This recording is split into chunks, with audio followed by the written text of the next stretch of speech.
ఎందరో అత్యున్నత మహారథులు విచ్చేసిన ఈ సభకు స్వాగతం, సుస్వాగతం. నా పేరు ఆర్జేశ్వరి. నేను 6వ తరగతి చదువుతున్నాను. ప్రసన్న భారతి స్కూల్ నుండి వచ్చాను. నేను ఇప్పుడు స్త్రీ జాతి జాగృతం కోసం నాన్న చెప్పిన కొన్ని మాటలు చెప్పబోతున్నాను. ఓ మానవ, కన్న మీది గద్దలవుతుందేమో అన్నంతగా ఉన్నాయి కదా ఈ శబ్దాలు అనుకున్నాను. కానీ భలా ఏమున్నాయిగా మానవ ఈ వేడుకలు. ఈనాటి విద్యార్థుల మోతబరువు విరామములాగా ఉన్నది కదరా.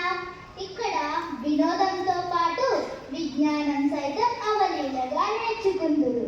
విద్యార్థుల ప్రతిభను గుర్తించి సత్కరించి ప్రోత్సహించే ఇలాంటి కార్యక్రమాలు ఏటేటా జరగాలని, అందులో నేను ఉండాలని నా చిన్న ఆకాంక్ష. నేను ఎవరిని అని మీకు సందేహము రాలేదా? ధర్మపురి రక్షకుడైన యమధర్మరాజు పుత్రికను, ఆద్యుడు. నేను కలియుగ వెంకటేశ్వరుని దర్శనానికై ఇటుగా వస్తూ ఈ ఆనంద కోలాహలానికి ఆకర్షితురాలనై ఇటుగా వచ్చాను.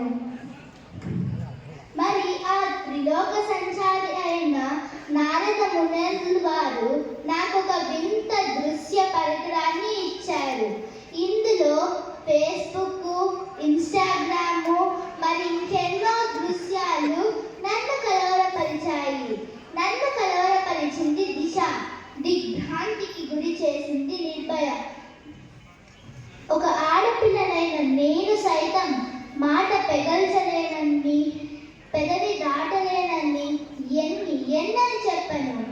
నేను ఈ భూలోకానికి వస్తున్నానని మా తండ్రి యమధర్మరాజు నాకు కొన్ని సూచనలు ఇచ్చారు. కలి ప్రభావం చేత మనిషి మృగమైనప్పుడు ఇక్కడ తాకితే ఆశీర్వాదమని, ఇక్కడ తాకితే చేయుత అని, ఇక్కడ తాకితే ప్రోత్సాహమని, ఇక్కడ తాకితే చెడు స్పర్శ అని, ఇక్కడ తాకితే అస్సలు మంచి స్పర్శ కాదని చెప్పారు.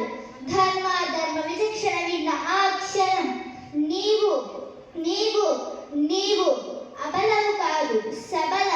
నీలోని ఆక్రోశాన్ని, ఆవేదనను దుర్గవై, చండివై, శక్తివై, మహాకాళివై ఆ నడిలోని నరకాసుని తీసేయమన్నారు.